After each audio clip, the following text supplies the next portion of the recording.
오늘 5장의 말씀을 좀 함께 나누도록 하겠습니다. 오늘 5장의 이야기는 4장이 좀 우리에게 헷갈림을 줬습니다. 근데 제가 어제 정리를 좀 드리면서 이야기를 드렸던 내용이 뭐냐면 4장에 뭐 여러 가지 왕들이 나옵니다. 아닥사스다 왕과 아하수로의 왕도 나오고 뭐 이런 왕들이 나오는데 이것을 언급했던 이야기는 뭐냐면 굉장히 후대 사람들이 이것을 이야기하고 있기 때문에 특별히 사마리아 지역의 사람들뿐만 아니라 이 성전 건축과 성벽을 건축할 때 내내 그 주변 지역에 있는 이스라엘 백성의 대적자들이 그들을 계속해서 고소하고 그들을 협박하고 또 그 성전 짓는 것을 위협으로 여겼다는 것을 이제 언급하기 위해서 아주 오래된 과거로부터 시작해서 그들이 이제 그 기록을 하고 있던 그 시대까지 굉장히 긴 기간의 내용을 적다 보니까 그걸 이제 요약하고 정리하다 보니까 조금은 우리가 지금 읽을 때 시간대별로 안 느껴지고 지금 어느 시대를 지금 언급하는가 이런 마음이 좀 들 수는 있을 것 같습니다. 그러나 다시 지금 5장에 돌아와서 이야기하고 있는 것은 우리가 지난번에도 이야기 드렸던 것처럼 지금 BC 536년경에 성전 건축이 시작됩니다. 근데 그 방해 공작이 있었어요. 그래서 조금 기초를 놓다가 그 성전이 멈추어집니다. 한 20년 가까이. BC 516년경 20년에서 16년이라고 봅니다. 근데 그 경까지 한 20년 동안 성전이 건축되지 않았습니다. 그 이후의 이야기가 바로 오늘 본문의 이야기입니다. 그래서 그때 시기에 왕이 우리가 방금 오늘 보았던 누구죠? 네, 다리우스 왕이죠. 다리우스 왕이 지금 왕인 시기에 근데 우리가 처음에 고레스 왕은 538년에 왕이 돼서 칙령을 내리잖아요. 그러니까 한 20년 이상 가까이 지난 시기입니다. 뭐 20년도 더 지날 수도 있죠. 20년 지날 수도 있고 22년 정도 뭐 됐다고. 그러니까 그리고 고대의 기록들이 뭐 지금처럼 전자정보나 혹은 뭐 컴퓨터에 저장된 것도 아니기 때문에 20몇 년 전에 내려진 칙령이나 이런 법령들을 사람들이 수시로 확인하거나 할 수가 없어요. 그리고 그런 내용들이 기록을 찾으려면 한참을 그렇죠? 도서관처럼 돼 있고 어떤 써놓은 내용이 하도 많으니까 얼마나 큰 나라에 그런 내용이 많겠습니까? 아무리 관리를 잘한다고 해도. 그래서 이런 문제가 발생했다는 걸 먼저 전제하고 이야기를 진행하는 게 좋을 것 같습니다. 자, 그래서 지금 또 하나 우리가 좀 생각해야 될 것이 있습니다. 갑자기 유프라테스 강 서쪽 지역에 다뜨네 총독이라는 사람이 등장합니다. 그것도 이제 제가 이야기를 좀 하겠습니다만은 그게 어떤 의미인가? 왜 이 사람이 갑자기 등장해서 유대인들의 그 성전 건축에 대해서 물어보는, 왜 이걸 시작하는지 물어보고 누가 책임자인지 물어보는 내용이 나오거든요. 그것도 이따가 좀 다뤄보도록 하겠습니다. 근데 먼저 좀 봐야 될 것은 1절에 보시면 성전을 다시 재건하기 전에 이제 일이 있었죠. 1절을 한번 봅시다. 시작. 그때 학계 예언자와 이도의 아들 스가랴 예언자가 자기들이 받들어 섬기는 이스라엘의 하나님의 이름으로 유다와 예루살렘에 사는 유다 사람들에게 예언을 하기 시작합니다. 자, 성전을 다시 재건축하려면 동기가 필요하고 에너지가 필요합니다. 근데 여기서 우리가 나오는 두 사람의 예언자가 나오죠. 하나는 학계, 하나는 스가랴. 선지자들이죠. 이 선지자들이 예언 활동이 시작되면서 성전은 다시 재건할 힘을 갖습니다. 나중에 학계서나 스가랴서가 여기에 연관되어 있는 내용이죠. 학계는 말 그대로 멈춰져 있는 성전을 다시 재건해야 될 것들을 이제 기록하는 내용들입니다. 그때 당시에 성전을 건축하는 것은 굉장히 중요한 부분이었습니다. 왜냐하면 이스라엘 백성들에게는 다시 포로에서 귀환했을 때 가장 큰 동기부여 중에 하나가 이스라엘의 하나님을 예배하는 장소, 예배의 처소였던 그 성전을 건축하는 거였거든요. 그 동기를 가지고 고레스 왕도 칙령도 내리고 수많은 사람들을 보내줬습니다. 수십만 명에 달하는 사람들이죠. 그런데 그들이 와서 기초를 놓다가 주변에 있는 사람들의 방해로 그 성전의 건축이 멈춰버렸습니다. 그러니까 이걸 다시 한다는 것은 사람들의 마음도 바꿔야 되고 또 그런 준비도 다시 해야 되고 20년 가까이 멈춰버렸으니까 얼마나 쉽지 않겠어요. 여러분 생각해 보십시오. 어떤 건물을 짓다가 20년 동안 그 건물을 폐허로 놔둔 상태에서 다시 건물을 지으려면 거의 처음 짓는 것과 똑같은 상태로 설계도부터 시작해서 다 수정해야 돼요. 자재는 어떻게 할 것이며 다시 보완해야 될 것 굉장히 많지 않겠습니까? 그런 상황입니다. 그래서 거기에 첫 번째 동기로 했어야 될 일이 뭐냐면 하나님 말씀이 선언되는 것입니다. 그러니까 그리스도인의 삶에 우리가 어떤 침체와 낙심이 될 수 있겠죠. 어떤 상황과 일들을 우리가 겪다 보면. 그러나 그 공동체는 하나님의 공동체이기 때문에 다시 회복이 되는 것도 무엇으로 시작됩니까? 하나님 말씀이 애언되고 설명되기로부터 되는 것으로부터 시작되는 것이죠.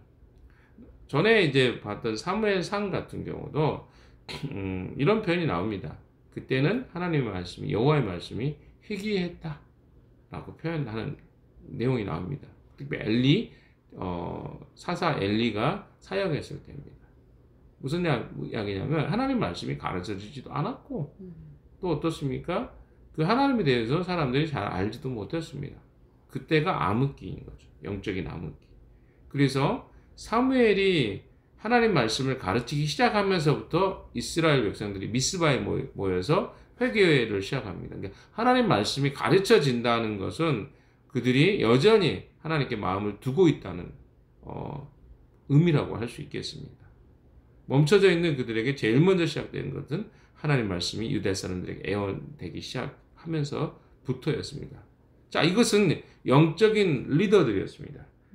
그런 반면에 이절에 보시면 실제적인 리더들이 나옵니다. 같이 읽어봅시다. 시작. 같은 때 스알렐의 아들 스룹바벨과 요사닥의 아들 예수아가 예루살렘에는 하나님의 성전 건축 공사에 착수하였다. 그러니까 지금 영적인 일을 애원하는 자들이 있었고 학개와 스가랴가 그런 식어버린 열정, 성전 재건에 대한 시기에 대해서 다시 한번 동기부여가 됐다면 포기하지 말고 해라 이런 것 아니겠습니까? 완전히 중단되어 있는 것을 동기부여한 반면에 여기 나와 있는 두 사람은 실무적인 책임을 담당한 사람입니다. 그러니까 예루살렘과 이스라엘의 총독이죠. 그러니까 그 바벨론이 이제 페르시아로 바뀌었지만 사실 체제 자체가 완전히 바뀐 건 아닙니다. 그 지역이 같은 지역이에요. 제가 지난번에도 여러 번 설명했지만 아수르 그리고 바벨론, 페르시아는 다 같은 민족 사람들입니다. 근데 국가의 형태가 다르고 이름이 국호가 다른 것 뿐이죠. 그래서 그들이 전통성이나 이런 것들을 다 어느 정도 인정하는 사람들입니다. 그래서 페르시아 왕위로 바뀌어서 유다의 총독으로 임명되어 있었던 스룹바벨과 또 거기에 실질적인 영적인 책무를 감당했던 대제사장이었던 여호수아가 예루살렘에 있는 하나님의 성전 건축의 책임자들이었습니다. 그들이 다시 힘을 내서 어때요? 공사를 착수하기 시작합니다. 이들은 이스라엘 백성들이 나태했던 이 성전 건축에 대해서 두려움과 또 위협으로부터 그들이 성전을 건축하는 걸 멈춰버렸던 일들에 대해서 그들이 책망도 하고 말씀을 가르치고 선언하는 것 통해서 다시 일을 해야 한다는 것들을 동기부여했습니다. 그때 자 3절입니다. 3절 같이 한번 읽어볼까요? 시작. 바로 그때 유프라테스강 서쪽 지방의 다뜬의 총독이 보스네와 동료 관리들을 데리고 그들에게 와서 누가 그 성전을 다시 지으라고 했는지 누가 성벽 공사를 마치라고 했는지를 물었다. 예, 여기서 보면 우리가 다뜬의 총독이라고 되어 있는데 이게 이름인지 명칭인지가 정확하게 나와 있지 않습니다. 근데 이제 사람들은 이걸 페르시아 제국에는 당시에 굉장히 큰 행정단위죠. 예를 들어서 시리아 지역에, 또 아라비아 지역에, 이집트 혹은 페니키아 이런 지역들에 굉장히 큰 행정 단위들이 있습니다. 그러니까 이 지역을 총괄하고 감독하는 사람이 다뜨네라고 불렸던 것 같아요. 그래서 이 총독이 온 겁니다. 그러니까 그 지역 총독이 있는 거고, 그리고 조금 더 큰 이 지방 총독이 있는 거죠. 그래서 아마 지금 내용을 보니까 유프라테스 강 서쪽이니까 강 건너편이잖아요. 이쪽을 총괄하는 총독이 지금 관리를 데리고 그들에게 온 겁니다. 왜 왔을까요? 한번 생각해 보십시오. 그것은 이미 컴플레인이 들어간 거죠. 어떤 컴플레인이 들어갔을까요? 이 사마리아 지역이 살고 있는 사람들이 어떻게 한 거예요? 이 사람들에게 컴플레인을 한 겁니다. 그래서 이 자기들보다 상위 위치에 있는 사람들에게 이 지방 관리죠. 이 사람들에게 이 유다 지역에 살고 있는 사람들이 지금 성전을 건축합니다. 근데 이게 누구한테 허락받은 것도 아니고 이 지역 질서를 어지럽히는 일을 합니다. 그리고 그 당시 사람들이 이제 성벽을 건축하는 것을 뭘로 이해를 했겠냐면 방어 시설을 설치하는 겁니다. 그러니까 그 페르시아 제국으로부터 그들이 독립하려고 하는 어떤 시도라고 하는 그런 이야기를 전달한 것 같습니다. 그래서 그 총리와 관료, 그 밑에 있는 실무 담당자들이 관리들을 데리고 그들에게 와서 이제 물어보는 거죠. 뭘 물어봅니까? 그 성전을 다시 지으라고, 누가 그 성전을 다시 지으라고, 왜? 권위가 있는 거죠. 누가 이거 하라고 했냐? 왜냐하면 이 사람들 관리들이기 때문에 결국은 그 명령 체계에 대한 이야기를 질문을 합니다. 그 다음에 또 하나는 뭡니까? 성벽 공사를 누가 성벽 공사를 마치라고, 이 두 가지예요. 성전을 다시 지으라고 한 사람이 누구냐? 성벽을 공사를 마치라고 한 사람이 누구냐? 이 두 가지를 질문합니다. 근데 5절에 이렇게 나오죠. 5절 같이 읽어봅시다. 시작. 그러나 하나님이 유다의 원로들을 돌봐 주셨으므로 아무도 그 일을 막을 수 없었다. 페르시아 관리들은 이 일을 다리우스 왕에게 알리고 해답을 기다리는 수밖에 없었다. 자, 이 사람들은 상위 기관의 관리들입니다.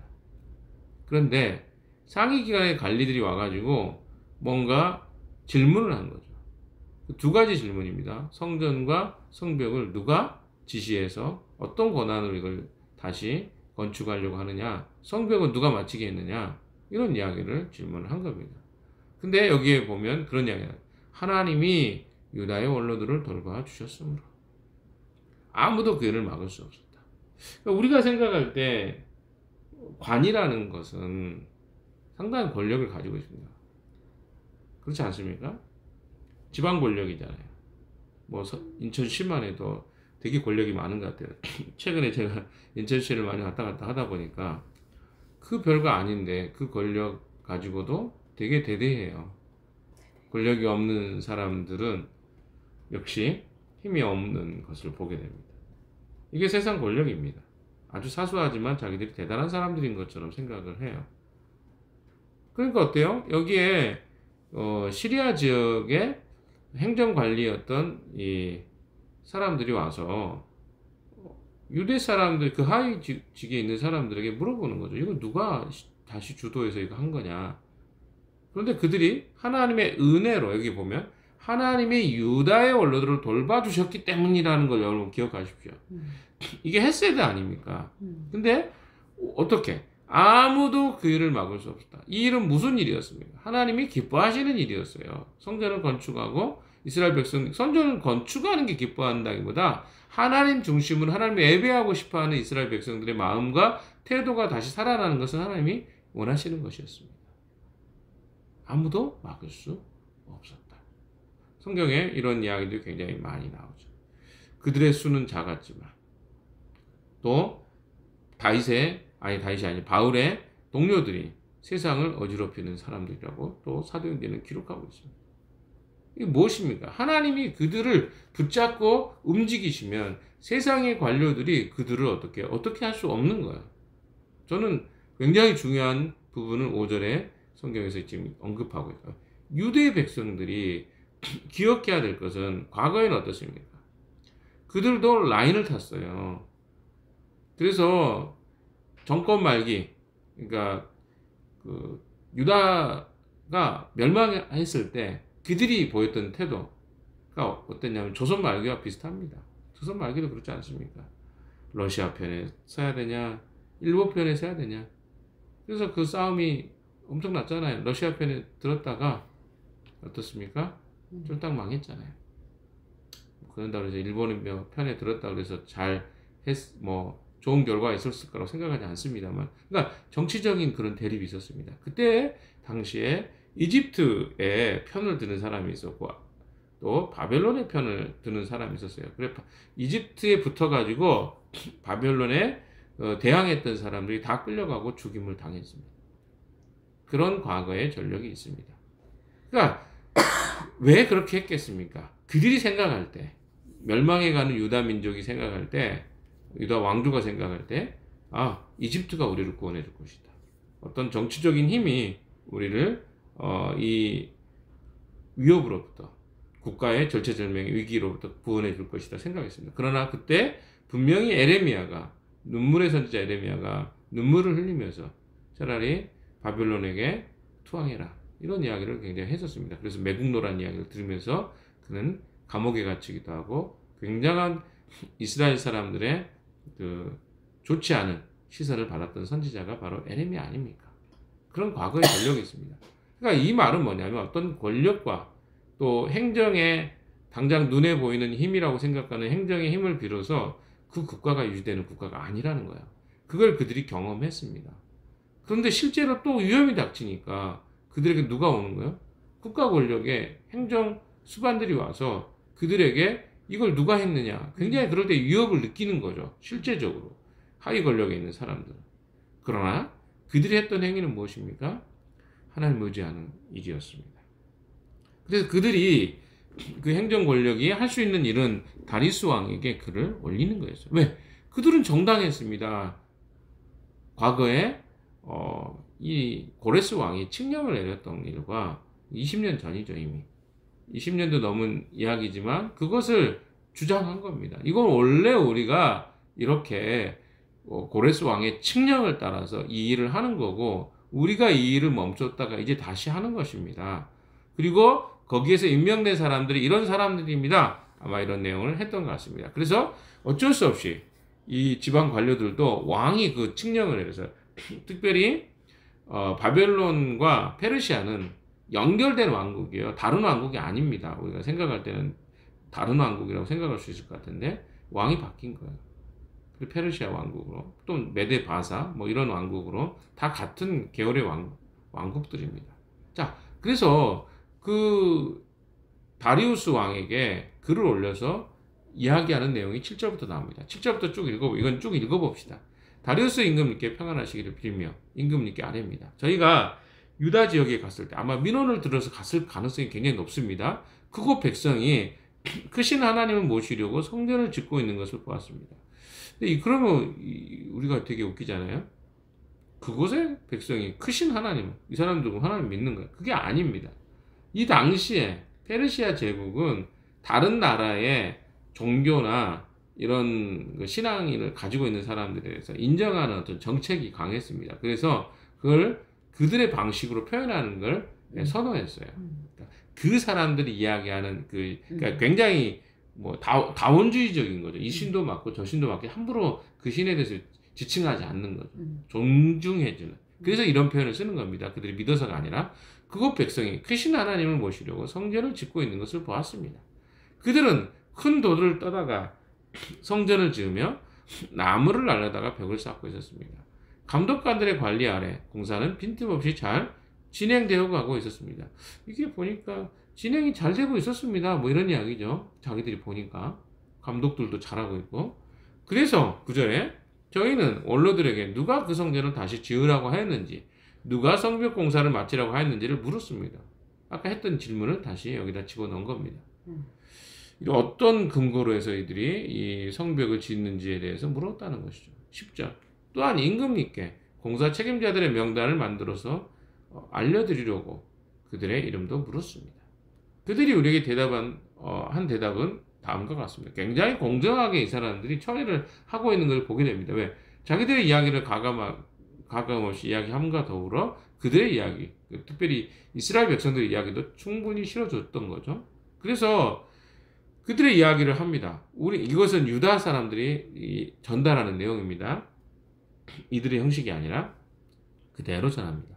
우리는 하늘과 땅의 주이신 하나님을 섬기는 사람입니다. 우리는 지금 허물어진 성전을 다시 짓고 있습니다. 이 성전은 본래 옛날 이스라엘의 어떤 큰 왕, 사실은 솔로몬 왕이죠.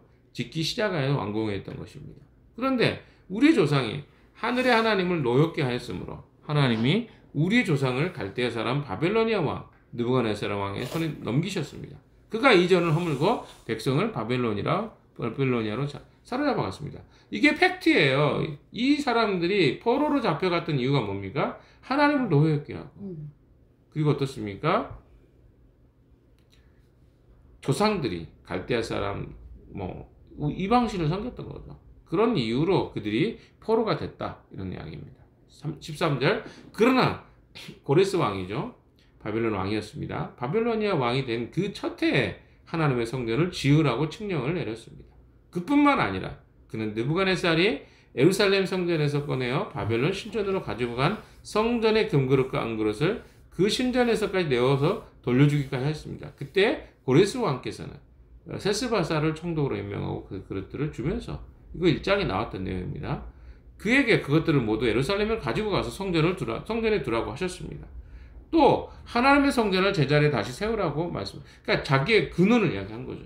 이것은 우리가 한 게 아니라 고레스 왕이 칙령을 내려서 이 성전을 다시 세우라고 해서 우리는 이 성전을 세우고 있습니다라고 하는 변명을 한 겁니다.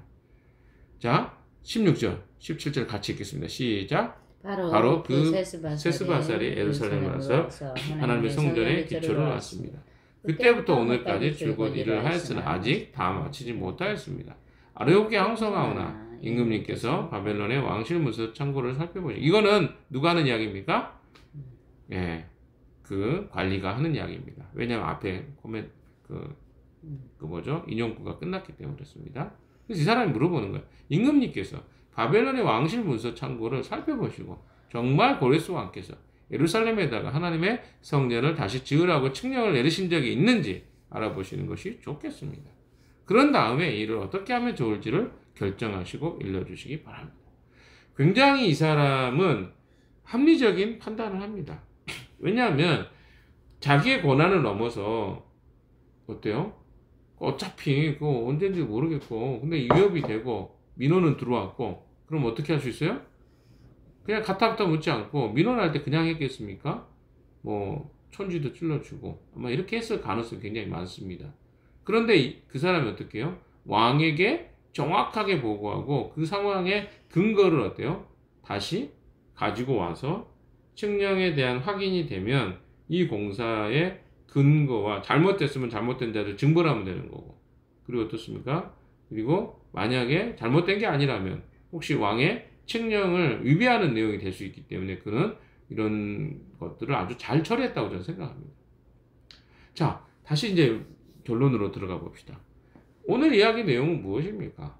사실은 성전을 다시 재건하고 건축하는데 어려움이 없었으면 얼마나 좋았겠어요. 그런데 그들에게 어려움이 닥칩니다.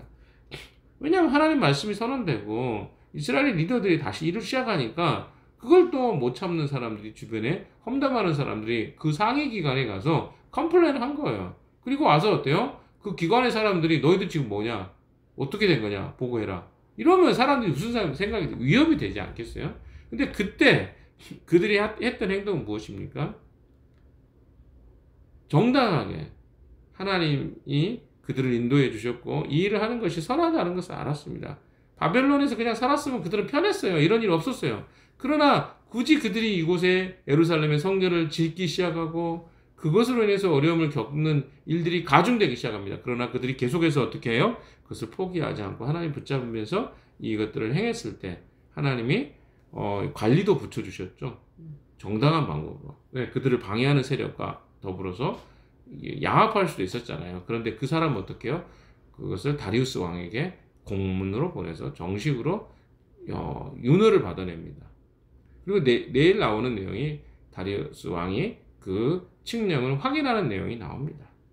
그래서 오히려 전화위복이 되죠. 그러니까 위기라고 생각하는 순간 이스라엘 백성들에게 아무 일도 없으면 위기가 없었던 게 아니에요. 오히려 그것이 그들에게는 전화위복이 되었습니다. 마찬가지입니다. 우리 삶과 인생에 때때로 내가 하나님 앞에 정말 열심히 살아보려고 하는데 왜 이렇게 어려움이 많아? 라고 할지 모르겠습니다.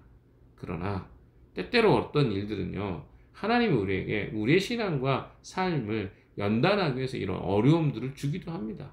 그러나 우리가 하나님께 정말 잘 붙어 있잖아요. 하나님을 의지하잖아요. 그럼 하나님은 어떻게 하셔요? 그것을 선으로 바꾸시기도 하고, 때로는 어려움들을 극복하는 과정을 통해서 우리의 신앙을 단련시키기도 하시는 것입니다. 사랑하는 여러분, 우리 삶에 항상 좋은 일만 있는 것이 신앙생활이 아닙니다. 기억하십시오. 여기 어려움이 있습니까? 혹은 또 내 삶에 답답함이 있습니까? 문제가 있습니까? 기도하고 하나님을 찾으라고 주시는 사인입니다. 우리가 그 시간들을 그렇게 돌봤으면 좋겠습니다. 살폈으면 좋겠습니다. 오늘 하루 주어진 시간 속에 내가 무엇을 하나님께 가지고 나아가야 될지 고민하고 살피는 그런 하루의 시간 되시기를 주님의 이름으로 축원합니다. 같이 기도하겠습니다.